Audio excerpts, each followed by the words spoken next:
Akibat longsor, material tanah dan batu menutup jalan penghubung sepanjang 15 meter. Kondisi ini memicu kemacetan sepanjang 1 km dan membuat kendaraan dari dua arah terpaksa tidak dapat melintas. Anggota TNI Polri yang turun ke lokasi longsor langsung berusaha membersihkan material longsor dengan menggunakan alat berat dan dibantu warga setempat. Setelah beberapa jam, material longsor sudah mulai berkurang dan sejumlah kendaraan mulai melintas, namun hanya kendaraan berukuran kecil.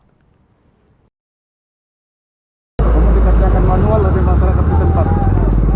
Kenapa Pak? Kenapa dikerjakan manual? Dikerjakan manual karena sampai sekarang alat belum tiba. Sudah dihubungi polisi dalam perjalanan Pak. Gimana?